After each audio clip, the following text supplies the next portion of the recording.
You're listening to the Scars and Guitars podcast series that syndicates for the A-List Online. My name's Andrew Mackay-Smith. Hope you're well. The interview subject that I've got coming up for you, it's Simon Robbins from the UK outfit Flight of Eden. Now, Simon takes care of the guitars, the synth, and also the mixing and the mastering for the band. And the reason for the chat with Simon is to talk up the superb new EP from the lads. It's called Dante's Inferno. So here he is, Simon Robbins. Yeah. Well, look, it's good to finally talk to you. Regardless, I got to tell you, I appreciate Jade lining these things up because, in my experience, she only brings on board bands that are the real deal, and you guys are testament to that. So I'm grateful to reach out to me to offer me the opportunity to have a chat to you because I do enjoy the EP. I've got to tell you. Thank you. Yeah. Dante's cheers. Yeah, no, we're really happy with the response we've had so far. It's been really good, and I think the stuff we've done with Jade has been really, really helpful. I mean, our average listeners on Spotify has gone up. It's like doubled, so it's been really good. Yeah. It's nice when you've got somebody who knows what the hell they're doing because there's so many bloody shamsters in this business, in the music industry, aren't they, who for $3,000 or pounds in your case, I'll give you this outcome, and you're like, really? How can you promise that? Can't promise shit. You've just got to rely on the fact that the connections and the networks that the promoter or the agent, in Jade's case, has built up are going to yield a result for you. And I think the other band that I interviewed courtesy of Jade was Black Income, and they actually made number one on my year-end list last year. That's how good they were. And that's why I didn't have any... I mean, A, I didn't have any hesitation investigating when Jade sent it through, but B, you guys are bloody good. So it makes it easy. Thank you. Cheers. Yeah, no, Jade was actually recommended to us by Christian's band, his old band Brutai, you may know. Mm-hmm. Their manager recommended it because they worked together. So yeah, she was highly recommended to us, and she's been really good, really good. Look, let's talk about the EP then, because it's called Dante's Inferno, and. To me, before I read the bio that Jade sent through, this is what I like about her as well, just to bookend your point there, is she sends through a lot of info that makes sense of the music that I'm listening to. So immediately before I actually read the bio, though, that she sent through, it sounded like it could be a concept-themed release, and of course it is.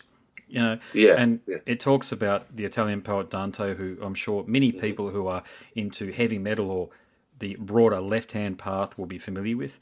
He's descended to hell there and via the Divine Comedy. And look, you blokes clearly have an interest in the classics, and I love intelligent heavy metal. So why Dante? Because it sounds like as though you guys are intelligent enough to actually dive into almost any subject under that very broad banner. Yeah, I mean, well, firstly, when we were thinking about doing a more, so basically what we did a few years ago was released an EP called Transitions, which is more focused, kind of shorter songs on it. Mm-hmm. Still progressive metal, but kind of a bit, I don't want to say the word genty, but it's kind of a bit more technical kind of stuff. We wanted to do another EP which kind of explored our influences on the progressive side of things. So we thought, the what better way to do it than to have a concept EP. Have that because not only just the lyrics, but it also sort of structures the song as well. I mean, it's something we've known for a while, and we picked it out, and we thought it would be a really good story to tell. But yeah, it's the song itself is actually one big 23-minute song, and then we broke it up into parts of the actual. I picked that. Yeah. I've got to tell you, I did pick that because I go walking a lot, and I actually have an electric scooter these days, so I listen to music on that, and I accidentally had shuffle on, so of course it didn't make sense. And when I worked out I had shuffle on, and then I listened to it, it actually made complete sense. So I have to make this point now. The EP could almost be reclassified as a score. Now, it's by no means a typical EP insofar as you pick it up and you get through the 8 or 9 tracks that are, in your case, that might be on there, and 4 or 5 of them are full of, what would be termed traditional metal music in that sense. Yeah. But look, the first 2 songs really could have been lifted from The Passion of the Christ, and that's before the metal kicks in, or Gladiator, these sort of films, and before the metal kicks in.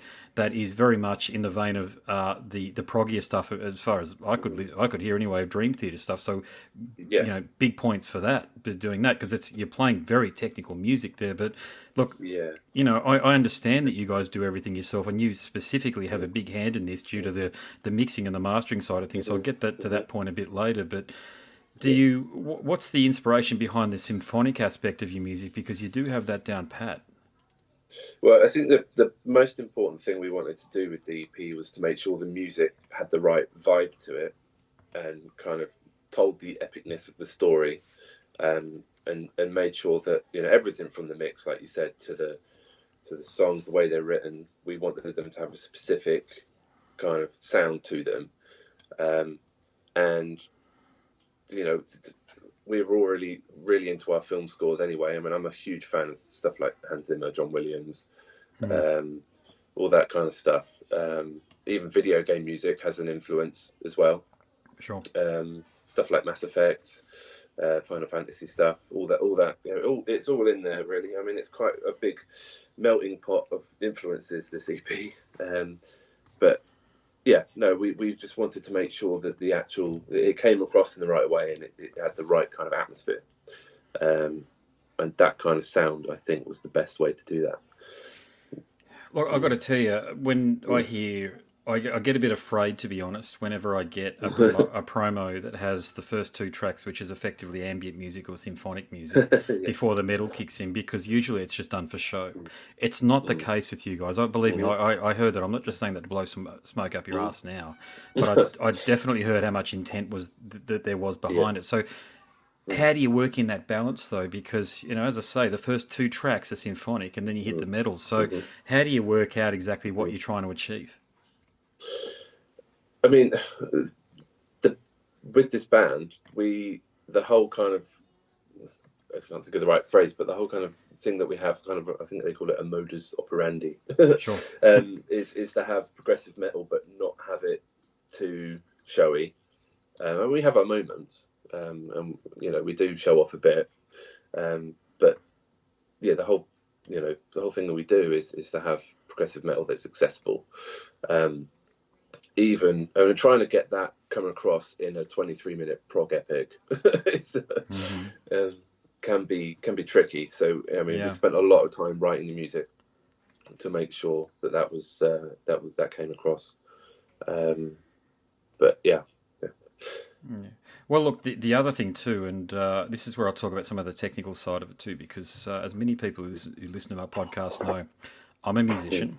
So I get what you guys from a philosophical perspective, what you guys might be trying to achieve. But the guitar sound is gnarly; it just bites. Got my Apple, my iPod, the EarPods, sorry, in, and I'm listening to it, and geez, it just comes right the way through, cuts right the way through. It's like I feel like doing air guitar when I'm on my scooter. There you go. So can you talk me through your setup and how you achieve the tone, because it's excellent. Yeah, so the tone is it's all an Axe FX 2. So it's all direct, so it's all going straight into my computer, using the Mesa Triaxis sim into, I think, one of the Impulses packs from ML Sound Lab. I don't know if you heard of them. Sure, I have. Yes. Yep. Yeah. I can't remember what cab it was. I think it was the Mesa Traditional, but it's all direct. And then I think, going back to the other EP we did, that was a similar situation, but the guitar sound was dialed to be a bit tighter and less gain. But this one, because it's a 23-minute song, we wanted to make it so it wasn't quite so fatiguing to your ears. So we kind of dialed it in to sound a bit fatter, more gainier. I'm actually really pleased with how it came out, because I had my doubts at the start to whether I'd tracked it with too much gain, because it's quite, in my taste, that's pushing it with the amount of gain that I use. But in the mix, it really sits really well, especially with the bass sound. The blend that we got with the guitar and the bass was really nice, I think. Yeah, I'm going to ask that question now because being a bass Yeah. player, I was intensely interested in how you achieve the tone at the beginning of Canto Yeah. 4. Is that the right way of saying Yeah. Canto 4? How did you... Canto, I think, yeah. Yeah, Canto 4. That's How did... same thing. Yeah, that's all through in Aspects as well. So it's all direct. But a big part of the sound of the bass comes from the dingwall that Christian uses. And the preamp great in basses. that. Really easy to mix, and we use the parallax plugin as well when we're mixing. I think I can't remember who makes that. Is it Neural DSP? I've certainly heard of them, but I don't use a lot of it. I mean, I got my rig and I set it up, and I haven't done a lot of recording in ages. Sorry, so not too sure, but it's a very tasty bass sound you've got there, and it's for people listening. I reckon if I can be bold as to suggest any recording artist that's struggling to achieve the balance between musicality and heaviness with the bass guitar, you've done it. Because there's a lot of fuzz going on there. There's a lot of distortion there, but you can hear what notes they're playing, what notes your bassist is playing. Yeah. I think as well when we were mixing, we had the level of distortion on a separate track, so as and when needed, we can kick it up and kick it down. So when everything's going full pelt, the actual distortion on the bass is fairly low. But when it comes to the beginning of Canto 4, we fire it up a bit and turn the bass up and then bring it back down afterwards. So it's all a big balancing act, really, when you're mixing. I'm glad you mentioned that, because I was going to ask that, because you're very close to this. You're obviously a songwriter. You're playing the guitars, you're playing the synth, and you're mixing and you're mastering as well. You're practically, with the greatest of respect to your fellow musicians in the band there, you're practically doing it all, outside of playing their instruments. So, but that also issues another problem insofar as when you get close to things, you often can't be objective. So how do you remain objective? Taking breaks, I think, is a big part of something I've learned when I'm mixing. It's really easy to sit there for 12 hours and do it non-stop. But you have to make sure that your ears are fresh. So I tend to mix for a bit, go and do something else, come back, and then you can hear it. You can hear it a little bit better. You don't get biased towards certain frequencies and that. I think that's a big thing. And also having the guys, they gave plenty of input when I was mixing. They all came round, listened to it, and told me they pointed out stuff that I would have missed. So yeah, I mean, even though I took care of a lot of the mixing and the mastering, they definitely had their hand in it as well. The old saying, too many cooks in the kitchen spoils the broth. So how does that work out for you guys then? Is there a point where you can sense it's going to be kind of argumentative and sort of do you back off? Because as I say, I've been in this situation many times myself, and I've had some barneys with musicians over things to the point where I've just walked away from things because they've got a different vision to myself. So how did you guys sort it out? Because as I say, it's metal, it's symphony. There's a whole bunch of things going on here. There's an enormous vision here, and I think this release here for you guys hints at a very bright future. So does that ever come up when you guys are sort of discussing, I want the tom to sound louder, or I want the G string on the bass to sound louder? Does that ever come up? Not really. I mean, we didn't really have any arguments over it at all. I mean, I think mostly we're kind of, the other guys look after their own thing. So I'll get notes from the drums from Gualter. He gave me loads of feedback on what to change, but it was all good stuff. Christian on the bass and Kurt on his vocals.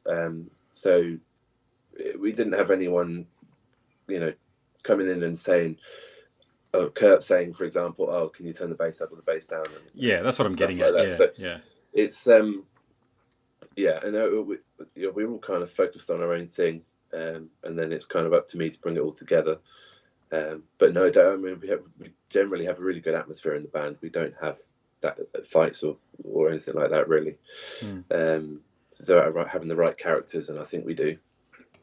I was just, definitely. yeah, I was just talking to my sister-in-law and her girlfriend about playing in bands. We were just digging up some photos of me playing in bands from about 15 years ago or so, and it was incredible the amount of people that I could point to that I don't talk to anymore. And some of that is because you just lose touch, but a lot of it is because we just disagree about things, and harsh words are exchanged, and you sort of move on. So to have what you guys have got, it's rare. So I truly hope, on the basis of the quality that you've produced on Dante's Inferno, that can keep on going for you. Because that's what I'm getting to. And what about playing live though? Because there's a hell of a lot going on. How do you recreate that playing live?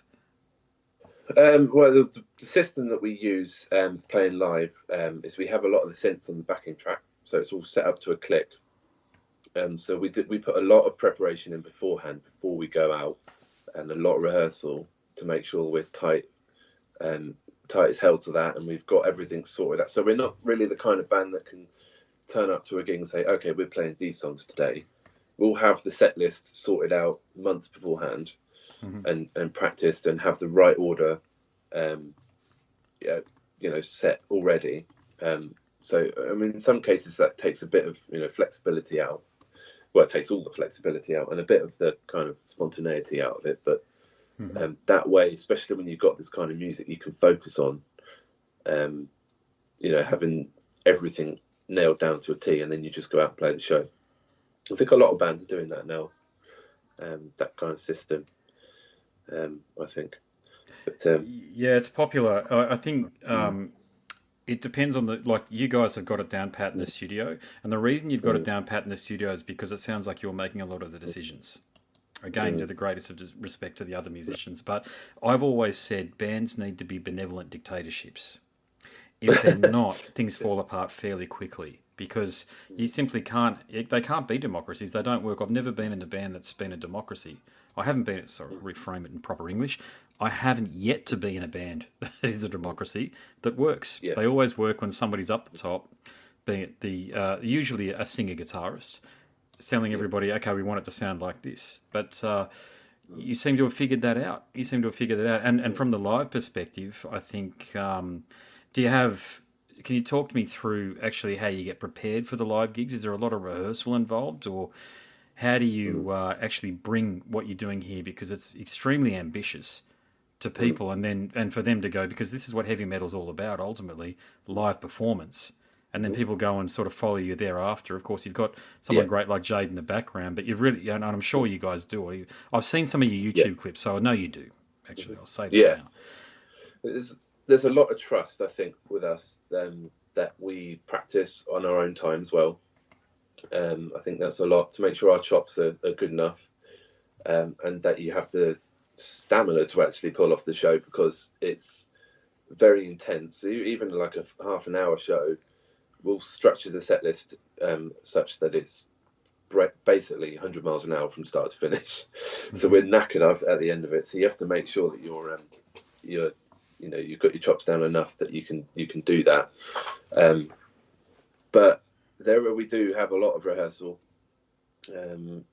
ahead, and it's all done. I mean, the live show is prepared beforehand on a MacBook. And then we, for the click and the synth and everything. Sure. Yeah. And then we bring that together, and we basically just drill it until we've got it. So, we're lucky in that all the guys are talented enough that they can pretty much nail it. If they've done the homework at home, which they do. Yeah, of course. Yeah, I can tell that. Yeah, certainly from the live performances that I saw on YouTube, you could tell that. Yeah. So, but what about the balance? So I take it you guys, you've got lives, so of course you do. So you're either students or you're working. So how do you find that balance between promoting your music and leading a normal life? We spend most of our free time doing it. So, I mean, even when I'm at work, I'm thinking a lot about how to do stuff and planning. A lot of it, I mean, it's just how I work. Is a lot of it's down to planning and have all your ducks in a row, so you're prepared for a lot of, any eventuality. I mean, we had a trip we played a festival at Portugal last year, and there was a lot of planning that had to go into that to make sure it went smoothly. It did well.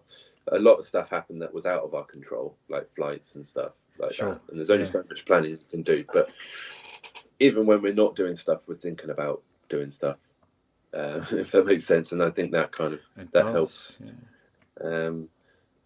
And until recently, Garta had his own studio, little drum. Well, say it's a studio, it's a little drum room that we made into a studio. Mm-hmm. So we had all our rehearsals there, so it was easy enough to get together whenever we wanted, and that cuts down on the cost as well, which is a big thing. Sometimes massive for some bands, thing. That they just can't afford to practice all the time. But thankfully, Gualta had his studio that we could do that. Hey, is there a decent metal scene in Reading? I know it's very difficult to do anything at the moment with the COVID-19 lockdowns, but prior to this and hopefully after this, mate, do you expect to be hitting a lot of the stages around town?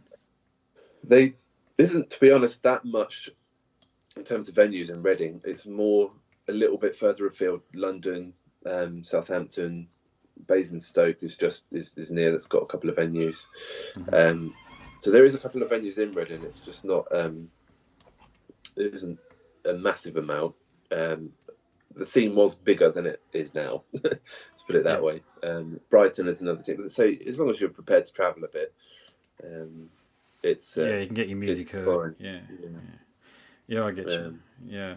I know I've so the scene itself isn't... Well, I've spoken... See, to me, I'm 42, okay, so growing up, to me, heavy metal was all about Bolt Thrower, Venom, Iron Maiden, so many of these great British bands, but it's sort of, I wouldn't say it's petered off recently. I mean, it's because the commercial bonanza is in the United States for the last 30 years or so, which meant a lot of the focus has been there. So the Floridian scene with death metal got more prominence, but I just feel at the moment that the British scene is starting to come into its own. So are you feeling some of that? At the moment, I mean, I don't think we're quite at the level where we're feeling that at the moment, but it certainly is there. And there are, I think Milton Keynes is actually quite a good scene. You had Tesseract and Monuments come out of that. Oh yeah. So there is. I mean, you have to. If you look for it, it's there. It's definitely there. There is a thriving scene. It's just not quite at the forefront as it was back then. Yeah. But, well, I think if the media, especially the British media, is notorious for ripping people down. And they didn't really get too much headway with guys like Carl from Bolt Thrower and Barney from No Palm Death. They just don't give a shit. But I think, I guess the point would be that the media in general, the globe over, tends to focus on, in inverted commas, urban music and ignores rock and heavy metal. But rock and heavy metal are, as Spotify will tell you, have the most loyal listeners. Yeah. And the reality is that it's an extremely popular style of music with both musicians and listeners. So there's always going to be a scene, and it's just whether or not the mainstream, the pitchforks, looking at NME, pitchforks, this sort of thing, until they start paying attention to it again and instead of tearing it down, I don't know whether they tear it down as much as what they did in the past. I'm talking about NME here, but, it's more about spreading the gospel. And you guys are at the forefront of that, really, especially in Britain. Are you in touch with a lot of other musicians in the UK? Oh yeah, definitely. And there's a big, there's a big scene online for this kind of thing. We're good friends with people that run and go to the Tech Festival. There's loads of talented bands that play at that festival. So yeah, we're good friends with quite a lot, especially Christian as well, who's been in other bands that have done really well, like Brutai. He's made loads of connections. So, I mean, we've got loads of friends who are part of the scene. It's just breaking through that, isn't it? Yeah. Hey, a question I was going to ask earlier, but I'll ask it now. So the EP has fantastic artwork, I must say. I truly enjoy looking at great, well thought out artwork. And can you describe the listener what's going on with the artwork that accompanies Dante's Inferno? Because to me it looks like a lithograph, but you've probably got more information than that. Yeah, it was done by Will Cross, who did Monument's recent album. We basically just gave him the brief of the EP, and he came back first. That was the first thing he came out with. So it wasn't even like a second draft or third draft or anything like that. We just said, "Here's the brief for the EP. See what you come up with," and that was the first thing he did. So it's great work. It's awesome, mate. I'd love to see it on a big, those. I'm looking at my flags at the moment. I've got Iron Maiden, my football team, the Tigers, and also Phil Anselmo and the Illegals. There you go. So I'd love to see it on the flags at some point in time. Have you got plans to release merch along those lines? Well, another thing that Will did was did a t-shirt design for us, which I think we're selling now. But it's another really cool, similar kind of design. It's difficult to do merch at the moment just with the way that everything's going on. A lot of independent, because we tend to use independent artists and merch people. A lot of them aren't able to do much work at the moment. Because we had a big hit from this whole situation. We were going to go on a tour, a UK tour with Lest We Forget. Yeah, I saw that. I saw there's 3 or 4 dates there, wasn't there? Or was there a bit more of that? I think we were planning 5. By the time, I think it was when it was cancelled, we had 4 confirmed, and there might have been another one that was coming. But that was all cancelled, which is a shame.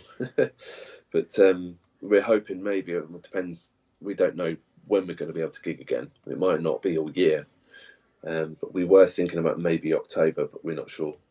It's looking like it'll be all year, because I know South Korea has been the first country that's opened up to mass gathering events, i.e. nightclubs, and they've just gone back into lockdown again because of that, I think.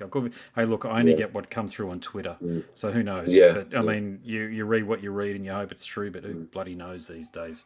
With the lack of editorial oversight and news. But I get it, mate. And it was going to be my final question for you. So, which is this? I'll ask this now. I mean, COVID-19 has been a real bastard for a lot of reasons.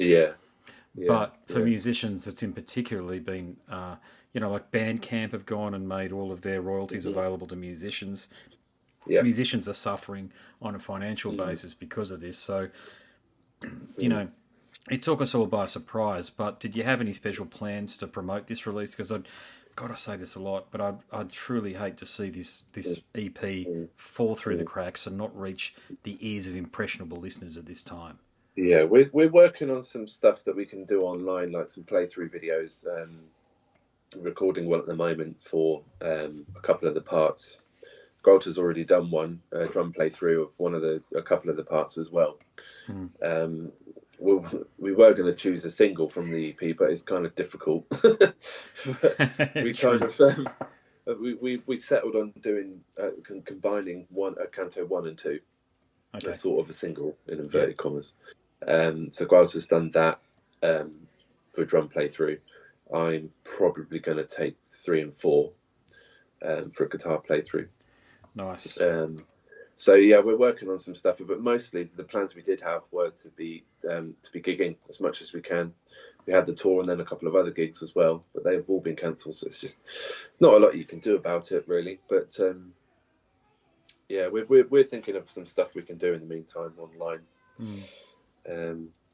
Really, so hopefully that'll get the EP out. Well, it's a superb release, brother. I commend yourself and the band for being as ambitious as what you are, because it's not easy. This is definitely an EP for the podcast listeners' benefit. I will say this is an EP for the headphones, and you need to listen to this somewhere quiet, away from a lot of different things, away the distractions of life, or what have you, because there's a lot going on here, and the symphonic elements absolutely complement the heavier elements. It's not just done for a gimmick or for whatever reason that you've decided to try. What you guys have done here is with full intent, and it makes sense. And so when people listen to it and they hear a lot of that symphonic stuff, I'd say don't tune out. Wait until the heavier stuff comes along and give it 4 or 5 listens, because it kicks in after then. That's certainly what happened for me. And that's Jade sent it through, and I thought, okay, I'll give it a listen. And it's not that it didn't do it for me, but it's just that I'm busy and I didn't pay attention to it as much. And then because as I said earlier, I'm scootering and walking a lot because of COVID-19, I got into it naturally. And then I reached back out to Jade and said, I think I need to talk to these guys hear about what they're doing. So, look, I'm grateful to you for being a musician and doing what you're doing, because it's extraordinary stuff that you're achieving here, and long may you continue to make music and prosper. Well, thanks very much for your words, man. That's really good. And we're definitely aware that there's a certain amount of investment with a 23-minute progressive epic about a poem. Yeah, but I think people have got to get real sometimes and say, look, what you're doing is it's a bit like diving into the classics, so Moby Dick or what have you. You know, it takes 20. When you first read it, you're like, oh God, this is different to anything that I've read. And in your case, it is a bit different to anything people maybe have listened to previously, but persist, because there's a lot of value there. And I think that your music is broad descriptive or broad tangent to draw here. It's a bit like jazz. It doesn't come at you the first couple of times. You've got to listen.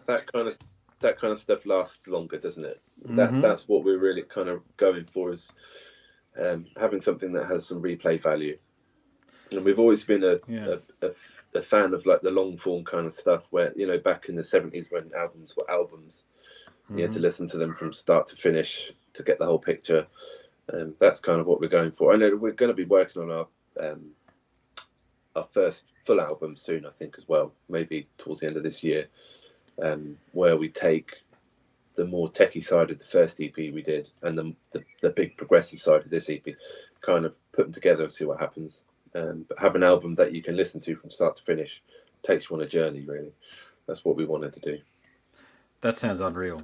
Actually, I'm glad you got that vision. Yeah, I can't wait for that, brother. Actually, that'll be a real gift for the musical community right there. Given the accomplished playing and also the symphonies that you've devoted to Dante's Inferno. So, mate, look, thanks very much for the conversation. Look, what I'll do from here is I release everything as it is. You may have heard some of my other podcast episodes before, but I just put them all out there, mate, and I'll just link you in on socials. And, mate, feel free to share.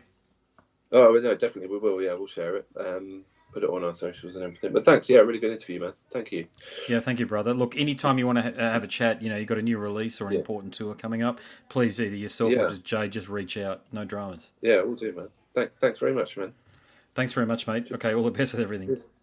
Yeah, you too, man. Thanks. Bye. Thanks, mate. Catch you. Bye. You have been listening to the Scars and Guitars podcast series that syndicates for the A-List Online, and my name's Andrew Mackay-Smith. That interview subject was Simon Robbins from the UK-based outfit Flight of Eden. Thanks for listening.